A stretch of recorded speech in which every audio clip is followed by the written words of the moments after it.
उत्तर प्रदेश के मुखिया योगी आदित्यनाथ के राज में गुंडे, माफियाओं और बदमाशों का क्या अंजाम होता है, ये मुख्तार अंसारी, अतीक अहमद जैसे माफियाओं के अवैध आशियानों को रौंदते हुए बुलडोजर को देखकर समझ ही गए हैं।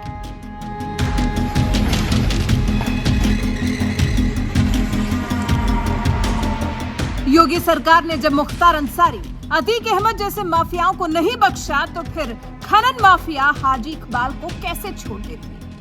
क्योंकि ऐसे माफियाओं के खिलाफ तो सीएम योगी ने पहले ही ऐलान कर दिया था कि माफियाओं की छाती पर चढ़ने के लिए सरकार का बुलडोजर तैयार खड़ा है। जो माफिया पहले सत्ता का शागिर्द बनकर के प्रदेश में अराजकता फैलाते थे, आज उन माफियाओं की जरूरत नहीं कि किसी गरीब की, किसी व्यापारी की, किसी किसान की संपत्ति पर कब्जा कर सके या किसी बहन बेटी की तरफ टेढ़ी नजरों से देख सके।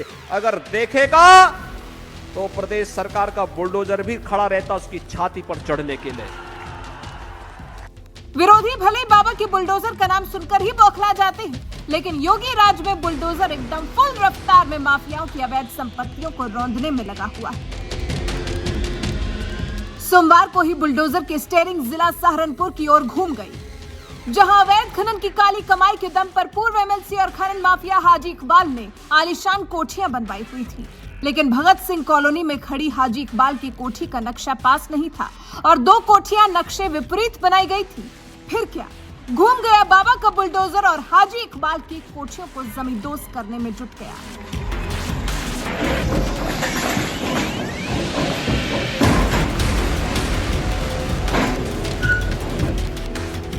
हाजी इकबाल के परिवार की तीनों कोठियां डीएम आवास की बाउंड्री से लगी हैं, जो हाजी इकबाल और उसके भाई पूर्व एमएलसी महमूद अली के नाम पर।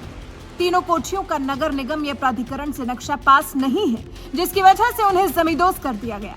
ऐसा नहीं है कि बुलडोजर की यह कार्रवाई अचानक हुई है। अवैध निर्माण को गिराने से पहले प्राधिकरण की ओर से नोटिस भी जारी किया गया था, जिसमें 3 जुलाई तक खुद अवैध निर्माण को ध्वस्त करने के आदेश दिए गए थे। लेकिन हाजी इकबाल के भाई महमूद ने अवैध निर्माण ध्वस्त नहीं कराया और सोमवार दोपहर 1 बजे एसडीएम की टीम हाजी इकबाल के छोटे भाई महमूद अली के आवास पर पहुंची। बुलडोजर ने मकान के मुख्य गेट और छज्जे को गिरा दिया। अधिकारियों के मुताबिक तीनों कोठियों को पूरी तरह जमींदोज किया जाएगा। यूपी में अगर खनन माफियाओं का जिक्र आता है तो उनमें हाजी इकबाल का भी नाम जरूर आएगा, क्योंकि सहारनपुर के खनन कारोबार में हाजी इकबाल का अच्छा खासा दखल रहा है। हाजी इकबाल ने खुद के नाम पर भले खनन पट्टा ना लिया हो, लेकिन बसपा सरकार से लेकर सपा सरकार तक हाजी इकबाल का खनन का कारोबार कभी रुका ही नहीं। मगर भाजपा सरकार आने के बाद हाजी इकबाल पर शिकंजा कसना शुरू हो गया है। पुलिस अब तक हाजी इकबाल की 125 करोड़ रुपए की संपत्ति सीज कर चुकी है।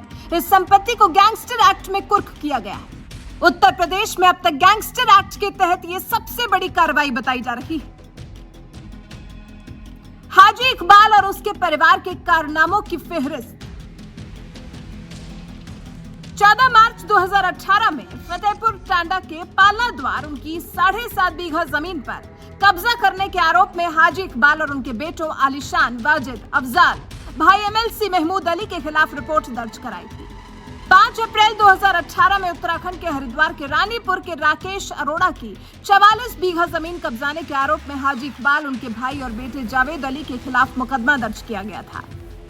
5 अप्रैल 2017 में उत्तराखंड के सहसपुर के मोहम्मद राशिद के 49,88,000 रुपए की धनराशि मांगने पर जान से मारने की धमकी देने और धोखाधड़ी के आरोप में मुकदमा दर्ज किया गया था, जिसमें हाजी इकबाल, भाई महमूद अली और उनके बेटों पर मुकदमा दर्ज हुआ। 2 नवंबर 2007 में तहसील बेहट के हल्का लेखपाल पंकज ने हाजी इकबाल, भाई महमूद अली पर सरकारी जमीन कब्जाने के आरोप में मुकदमा दर्ज कराया था। 23 जुलाई 2018 में जमीन कब्जाने के आरोप को आधार बनाकर पूर्व एमएलसी हाजी इकबाल और उनके दोनों बेटों जावेद और आलिशान के अलावा भाई महमूद अली के खिलाफ गैंगस्टर एक्ट के तहत कार्रवाई की गई थी, जिसमें जावेद को जेल भेजा गया था। 6 जुलाई 2019 में हरियाणा के गुरुग्राम के सुनील मनचंदा की पत्नी किरण मनचंदा के वाहिद, रविंद्र, हाजी मोहम्मद इकबाल और 4 अज्ञात के खिलाफ बंधक बनाने, लूट, गाली गलौज करने के आरोप में मुकदमा दर्ज कराया गया था। 7 जुलाई 2019 में ही बेहट तहसील के गांव शफीपुर की सविता पत्नी मेघराज के द्वारा जमीन कब्जाने के आरोप में हाजी इकबाल बेटे वाजिद जावेद आलिशान के खिलाफ धोखाधड़ी से जमीन का बैनामा कराने और जान से मारने की धमकी देने के आरोप में मुकदमा दर्ज कराया गया था। 20 सितंबर 2019 में एक लोकल कॉलेज के प्रबंधक और हाजी इकबाल के बेटे मोहम्मद वाजिद के खिलाफ MIC के मानकों को पूरा न करने, निर्धारित फीस से अधिक फीस वसूलने और दूसरे वर्ष की परीक्षा में MBBS छात्रों को वंचित रखने के आरोप में रिपोर्ट दर्ज कराई गई थी। सहारनपुर में लोकल यूनिवर्सिटी और कई कोठियां खड़ी कर देने वाला हाजी इकबाल कभी यूपी के मिर्जापुर जिले में परचून की दुकान किया करता था। इसके बाद हाजी इकबाल ने वन तस्करी शुरू की और खैर की लकड़ी की तस्करी करना शुरू कर दिया। उस समय हाजी इकबाल के खिलाफ कुछ मुकदमे भी दर्ज हुए। इसके बाद करीब 15 सालों में हाजी इकबाल ने अपना इतना बड़ा नेटवर्क खड़ा कर लिया कि सहारनपुर में हजारों बीघा में ग्लोबल यूनिवर्सिटी भी खड़ी कर दी। लेकिन अब योगी सरकार में हाजी इकबाल की उन तमाम संपत्तियों पर बुलडोजर दहाड़ रहा है जिन्हें अवैध तरीके से बनाया गया है। बहरहाल हाजी इकबाल के खिलाफ हो रही इस कार्रवाई पर आपका क्या कहना है? अपनी राय हमें कमेंट कर जरूर बताएं।